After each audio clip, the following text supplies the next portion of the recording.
మంచి కిల్స్ ఉన్నాయి, 7 kills. But ఒక మ్యాన్ పవర్ అయితే లేదు. స్లాట్ 10 కి కిల్స్ ఉన్నాయి అండ్ మ్యాన్ పవర్ ఉంది 11 కిల్స్ తోటి. And what a good. And ఒకవేళ వీళ్ళు కొంచెం పేషెన్సీ అనేది మెయింటైన్ చేస్తే మాత్రం డెఫినెట్లీ వీళ్ళకి బోయా రావడానికి ఛాన్సెస్ అయితే ఉంటాయి. బట్ అక్కడ చూసుకున్నట్టయితే ఫైట్ అవుతుంది ఏక్యూ వర్సెస్ జీసీ. అండ్ ఈ రెండు టీంలో ఈ లాబీలో ఇప్పుడు ఫస్ట్ మ్యాచ్లో బోయా కొట్టడానికి ఛాన్సెస్ ఉన్నాయి. ఎందుకంటే కిల్స్ విషయానికి కానీ మెయిన్ పవర్ విషయానికి కానీ ఈ రెండు టీంలకి అయితే ఛాన్స్ ఉంది. మరి చూద్దాం ఈ రెండు టీంలలో ఏ టీం అప్పర్ హ్యాండ్ తీసుకుంటుంది. బట్ ఇక్కడ హైట్ అడ్వాంటేజ్ మాత్రం కంప్లీట్లీ యూజ్ చేసుకుంటున్నారు ఏక్యూ వాళ్ళు. వాళ్ళ దగ్గర కిల్స్ లేకపోయినా సరే లాస్ట్ మూమెంట్లో కిల్స్ ఎలా క్యారీ చేయాలో అలా క్యారీ చేస్తున్నారు అని చేసి చూపెడుతున్నారు. హైట్ అడ్వాంటేజ్ లిటరల్లీ ఏక్యూ డాన్ 4 కిల్స్. ఇప్పటిదాకా వీళ్ళ దగ్గర 3 కిల్స్ మాత్రమే ఉన్నాయి. అండ్ సడన్ సర్ప్రైజ్ వీళ్ళ దగ్గర అయితే 5 కిల్స్ ఎక్స్ట్రా వచ్చేసినాయి.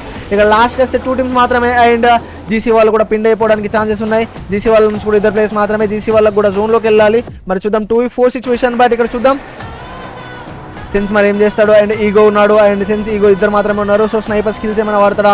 అండ్ మరి ఇక్కడ స్కైలర్ అయితే వాడాడు. అండ్ ఒక 150 కనెక్ట్ చేశాడు. స్నైపర్ మాత్రం ఏమైనా చేయగలుగుతాడు, ఒక డౌన్ చేశాడు.